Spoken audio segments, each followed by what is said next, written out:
A popular term in the financial media these days is debasement. Historically, debasement describes the act of lowering the amount of precious metal and coins to help a government save money. Now, amid rising worries about the US dollar's value and possible deliberate devaluation, debasement has taken on a new meaning: weakening currency through too much money printing and large government deficits. Federal spending alongside rising debt and deficits and their correlation with GDP are key factors driving concern about the potential weakening of the US dollar. This first chart illustrates a comparison between the US debt to GDP in blue and the deficit as a percentage of GDP in black. The red line identifies periods where both indicators warrant closer scrutiny. When the blue line exceeds 100, debt surpasses total GDP, with projections indicating continued increases over the next 3 years. Similarly, when the black line drops below zero, government spending exceeds revenues, which consequently accelerates the growth of overall debt. The U.S. exceeded the 100% debt to GDP ratio in 2013 and surpassed the peak levels observed during the 1940s, including World War II and its aftermath, in 2020, with no signs of improvement. The deficit as a percentage of GDP in black has remained consistently negative, raising concerns among fiscal conservatives regarding the long-term sustainability of our current fiscal policies. The next chart highlights another issue: the divergence between interest rate trends and inflation expectations. Long-term expectations do not show confidence in the recent actions taken by the Fed.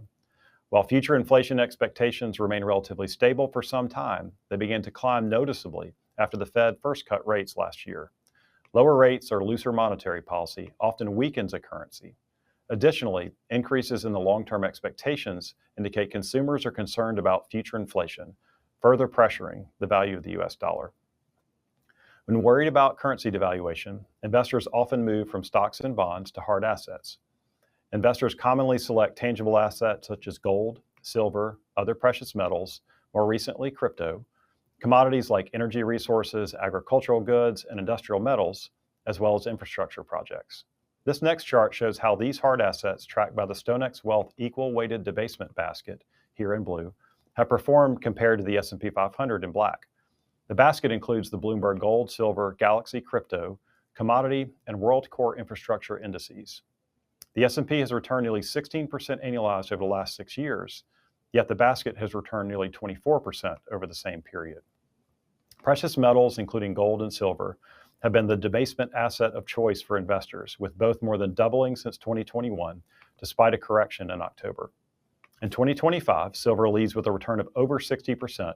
Gold is up next, over 50. Global infrastructure has returned around 20, and commodities and crypto just under 10. The demand for gold has been noticeably influenced by significantly higher incremental purchases from global central banks.